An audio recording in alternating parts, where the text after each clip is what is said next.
नमस्कार भैया बहनों।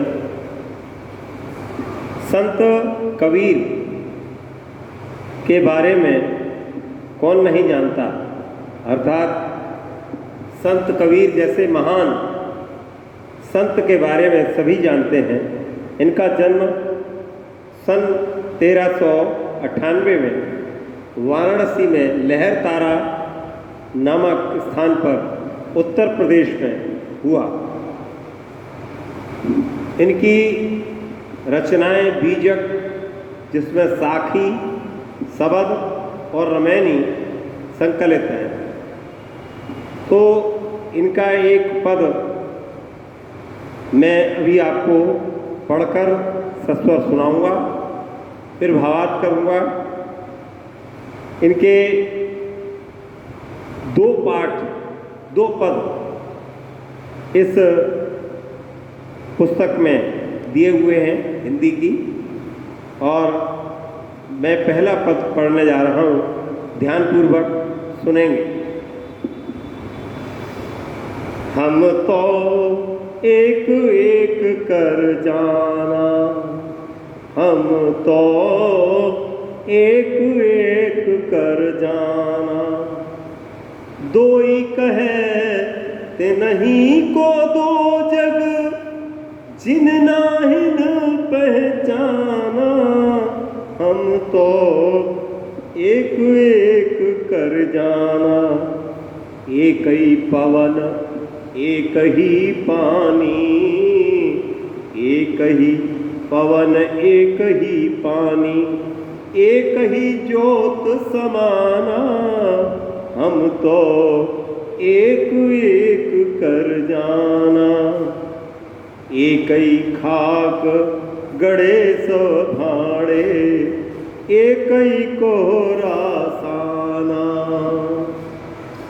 जैसे बाढ़ी काष्ठ ही काटे, अगन न काटे कोई, सब घटी अंतर तू ही व्यापक, धरे स्वरूपे सोई।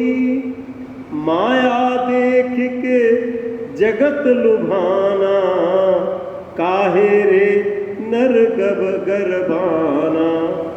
निर्भय भया कछु नहीं व्यापे, कहे कबीर दीवाना।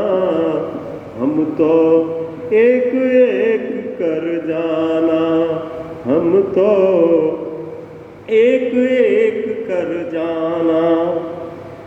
कबीरदास जी कहते हैं हम तो एक एक कर जाना, यानी हमने ईश्वर को अनेकों रूप में देखा है, एक एक करके उनको जाना है, पहचाना है। लेकिन उनके नाम अनेक, रूप अनेक हैं, और ईश्वर एक ही है। ईश्वर सत्य है, सत्य ही शिव है, और शिव ही सुंदर है। सत्यम शिवम सुंदरम, तो एक ही ईश्वर है। इसलिए कबीरदास जी ने कहा हम तो एक एक कर जाना। हम तो ईश्वर को पहचानते हैं, अनेक रूपों में हमने देखा है, एक एक कर हमने पहचान लिया उनको। हमने यह निष्कर्ष निकाला कि ईश्वर एक ही है, उसके रूप अलग अलग हैं, नाम अलग अलग हैं। तो जब वे जन्म लेते हैं राजा दशरथ के यहाँ, तो राम के रूप में वही ईश्वर हुआ करते हैं। जब वे नंद बाबा के यहाँ आते हैं गोकुल में, तो वे कृष्ण होते हैं। इसी प्रकार से वे अनेकानेक रूप में इस पृथ्वी पर विराजमान रहते हैं। ईश्वर ने तो कहा है मुझे जिस रूप में भी आप भजें, जिस रूप में भी मुझे प्राप्त करना चाहें, मैं उसी रूप में दिखाई देता हूँ अपने भक्तों को। तो मेरे प्रति उनका जो प्रेम प्यार है वह किसी भी रूप में है, लेकिन मैं एक ही हूँ।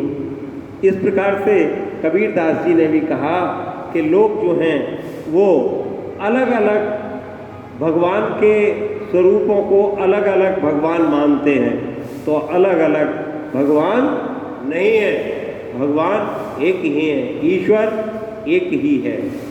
तो दो ही कहे तिन्हीं को दो जग, जिन नाहिन पहचाना। जो लोग नहीं जानते हैं वे अज्ञानी हैं, जो ईश्वर में भेद करते हैं उनको नरक की प्राप्ति होती है, अर्थात वे कभी भी मुक्ति के मार्ग में सफल नहीं होते, वे मुक्त नहीं होते कभी।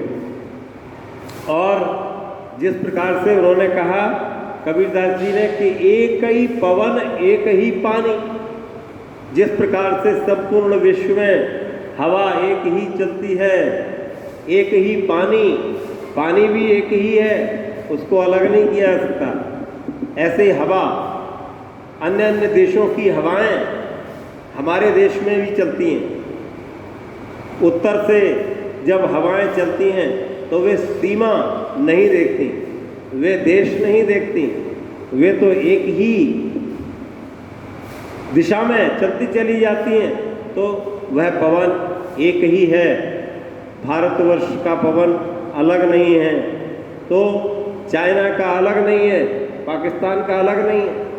ऐसे ही पानी भी एक नहीं है। बादल बरसते हैं तो जिधर की हवा होती है उधर ही निकल जाते हैं।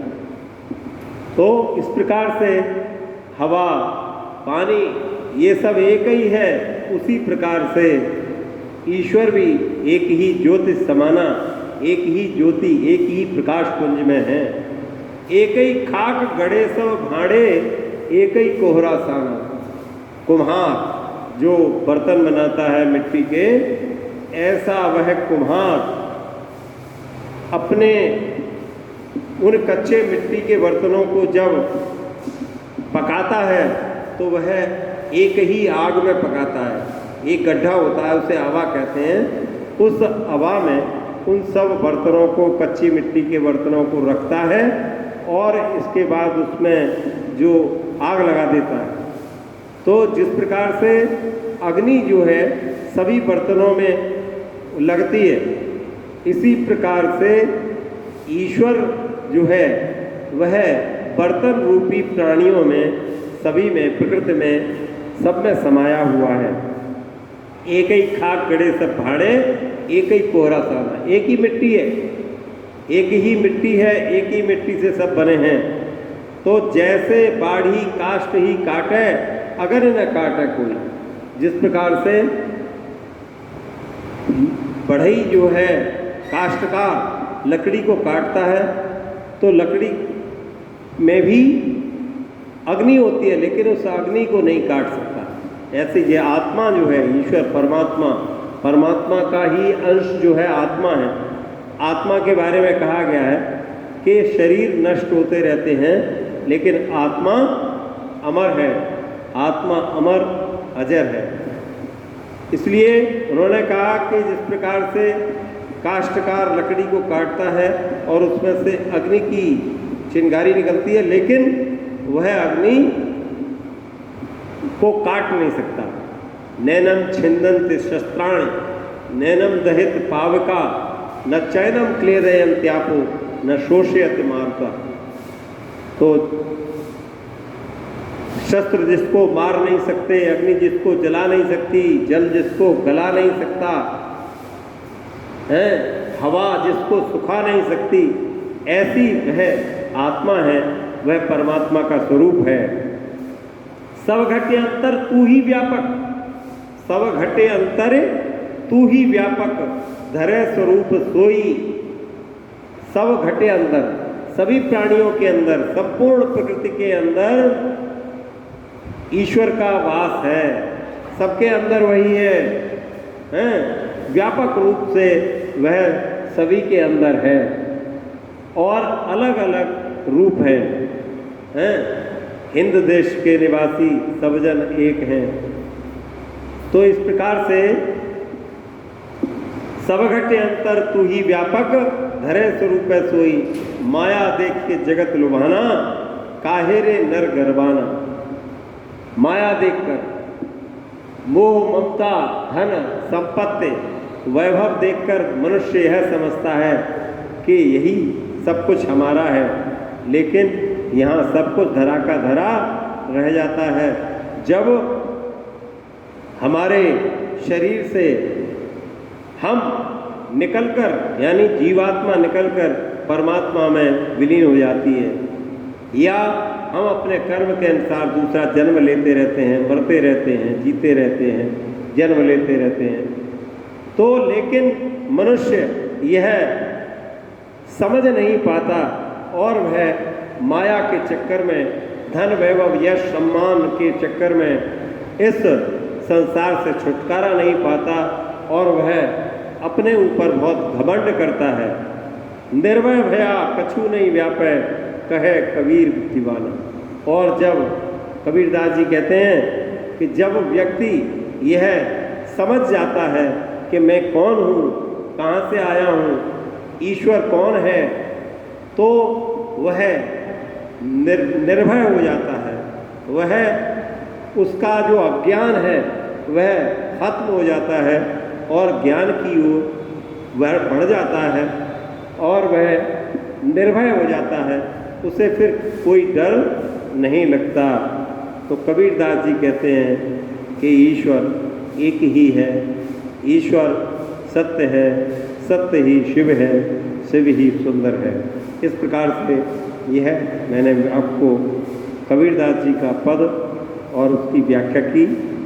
इसके पश्चात हम दूसरा पद बाद में आपको बतलाएंगे। अभी इतना ही, इसके प्रश्न अभ्यास सभी कर लेंगे, हम सभी इसका ध्यान रखेंगे। ठीक, धन्यवाद, नमस्कार।